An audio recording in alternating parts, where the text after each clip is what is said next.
Hello friends, എല്ലാവർക്കും നമസ്കാരം. ഇന്നിപ്പോൾ ഞാനിവിടെ തയ്യാറാക്കാൻ പോകുന്നത് ഹെൽത്തി ആയിട്ടുള്ളൊരു ഓട്സ് പുട്ടിൻ്റെ റെസിപ്പിയാണ്. ആദ്യത്തെ ഒരെണ്ണം ഞാൻ ഓട്സ് തന്നെ ഇട്ടും ചെയ്യുന്നുണ്ട്. അടുത്ത ഒരെണ്ണം ചെറുപയർ മുളപ്പിച്ചിട്ട് അതുകൂടി ഇട്ടിട്ടാണ് കാണിച്ചിരിക്കുന്നത്. അപ്പോൾ ഇതെങ്ങനെയാണ് തയ്യാറാക്കി എടുക്കുകയെന്ന് നമുക്ക് നോക്കാം. ഇതിനായിട്ടിപ്പോൾ ഞാൻ 2 കപ്പ് ഓട്സ് എടുക്കുന്നുണ്ട്. ഇനി ആദ്യം നമുക്കിതൊന്ന് പൊടിച്ചെടുക്കണം. നമ്മുടെ പുട്ടുപൊടിയൊക്കെ കിട്ടില്ലേ, അതേമാതിരി നന്നായിട്ടൊന്ന് പൊടിച്ചെടുക്കണം. അപ്പോൾ നമുക്ക് ഓട്സ് മിക്സിയുടെ ജാറിലേക്ക് ഇട്ട് കൊടുക്കാം. ഇനി ഞാനിതെല്ലാം കൂടെ നന്നായിട്ടൊന്ന് പൊടിച്ചെടുത്തിട്ട് വരാം. ഇപ്പോൾ ഓട്സൊക്കെ നന്നായിട്ട് പൊടിച്ചെടുത്തിട്ടുണ്ട്. ഇനി നമുക്കിത് ഈ പാത്രത്തിലേക്ക് മാറ്റാം. ഇനി നമുക്കിത് നന്നായിട്ടൊന്ന് കുഴച്ചെടുക്കണം ഈ പൊടി. അപ്പോൾ അതിനായിട്ട് ആദ്യം ഇതിലേക്ക് കുറച്ച് ഉപ്പിട്ട് കൊടുക്കാം. നന്നായിട്ട് കൈകൊണ്ടൊന്ന് മിക്സാക്കി കൊടുക്കാം. ഇനി നമുക്ക് കുറേശ്ശെ വെള്ളം ഒഴിച്ചിട്ട് നന്നായിട്ടൊന്ന് കുഴച്ചെടുക്കണം. അപ്പോൾ നമ്മൾ കുഴയ്ക്കുമ്പോൾ നമ്മുടെ പൊടി അത്യാവശ്യം നന്നായിട്ട് നനഞ്ഞിരിക്കണം. അപ്പോൾ നമ്മുടെ പുട്ട് കറക്റ്റായിട്ട് കിട്ടുള്ളൂ. ഞാനിപ്പോൾ ഇവിടെ പച്ചവെള്ളത്തിൽ തന്നെയാണ് ഇത് കുഴച്ചെടുത്തിരിക്കുന്നത്.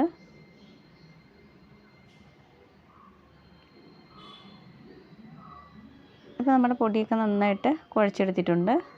ഇനി നമുക്ക് എന്താ ചെയ്യേണ്ടതെന്ന് വെച്ചാൽ ഇതിൽ നിന്ന് കുറേശ്ശെയായിട്ട് മിക്സിയുടെ ജാറിലേക്ക് ഇട്ട് കൊടുക്കുക. എന്നിട്ട് നമ്മൾ നനയ്ക്കാതെ എടുത്ത് വെച്ചിട്ടുള്ള ഓട്സ് ഇല്ലേ, അതിൽ നിന്ന് ഒരു 1.5 മുതൽ 2 ടേബിൾ സ്പൂൺ വരെ ഇതിലേക്ക് ഇട്ട് കൊടുക്കുക. എന്നിട്ട് കുറേശ്ശെയായിട്ട് ഇത് വീണ്ടും ഒന്നുകൂടെ ഒന്ന് പൊടിച്ചെടുക്കുക. അപ്പം ഇതിലേക്ക് നമുക്ക് കുറച്ച് നനയ്ക്കാത്ത ഓട്സ് ഇട്ട് കൊടുക്കാം. ഞാനിപ്പോൾ ഒരു 1.5 ടേബിൾ സ്പൂണോളം ഇട്ട് കൊടുത്തിട്ടുണ്ട്. ഇനി ഒന്ന് പൊടിച്ചെടുത്തിട്ട് വരാം. അപ്പോൾ ഇത് നന്നായിട്ട് കറക്റ്റ് പാകത്തിന് പൊടിഞ്ഞ് കിട്ടിയിട്ടുണ്ട്. അപ്പോൾ ബാക്കിയുള്ളത് ഇതുപോലെ നന്നായിട്ടൊന്ന് പൊടിച്ചെടുത്തിട്ട് വരാം. അപ്പോൾ ഓട്സൊക്കെ എല്ലാം നന്നായിട്ട് പൊടിച്ചെടുത്തിട്ടുണ്ട്. ഇനി നമുക്ക് പുട്ടുണ്ടാക്കാൻ തുടങ്ങാം. അപ്പോൾ നമ്മൾ സാധാ പുട്ടുണ്ടാക്കണ മാതിരി ആദ്യം നമുക്ക് തേങ്ങ ഇട്ട് കൊടുക്കാം. ഇനി അടുത്ത ലെയർ നമുക്ക് പൊടി ഇട്ട് കൊടുക്കാം.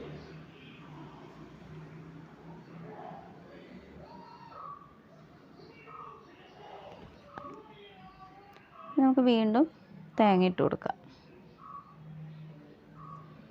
ഈ സമയത്ത് ഞാൻ കുക്കർ അടുപ്പത്ത് വെച്ചിട്ടുണ്ട്. അപ്പോൾ നമുക്കിതൊന്ന് കുക്ക് ചെയ്തെടുക്കാം. ഇനി ഇതൊരു 6 മിനിറ്റൊക്കെ ആവി കയറ്റി എടുത്താൽ മതിയാവും. അപ്പോഴേക്കും നമ്മുടെ പുട്ടൊക്കെ നന്നായിട്ട് വെന്ത് കിട്ടും. അപ്പോൾ ഇതിൻ്റെ മേലേക്ക് ഇത് വെച്ച് കൊടുത്തിട്ടുണ്ട്.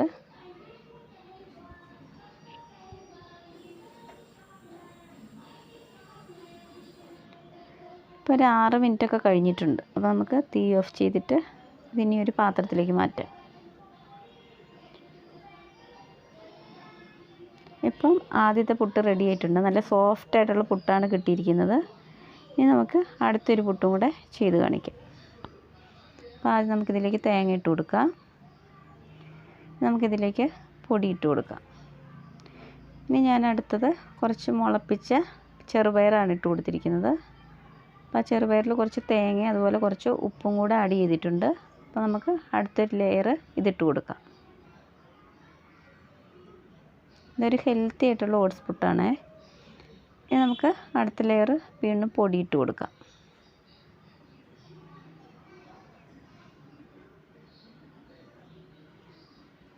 നമുക്ക് അവസാനം തേങ്ങ ഇട്ട് കൊടുക്കാം.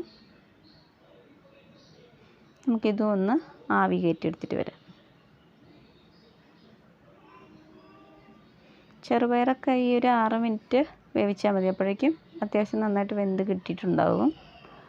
അപ്പോൾ അടുത്ത പുട്ടും റെഡി ആയിട്ടുണ്ട്. നല്ല ഹെൽത്തി ആയിട്ടുള്ള ചെറുപയർ ഓട്സ് പുട്ട് റെഡി ആയിട്ടുണ്ട്. അപ്പോൾ നിങ്ങൾക്ക് ഈ വീഡിയോ ഇഷ്ടപ്പെട്ടിട്ടുണ്ടെങ്കിൽ ഒന്ന് ലൈക്ക് ചെയ്യണം. അതുപോലെ തന്നെ സബ്സ്ക്രൈബ് ചെയ്യണം. പിന്നെ നിങ്ങളുടെ ഫീഡ്ബാക്സൊക്കെ ഒന്ന് കമൻറ്റിലൂടെ അറിയിക്കണം. അപ്പോൾ മറ്റൊരു വീഡിയോയുമായി കാണുന്നവരെ ബായ്.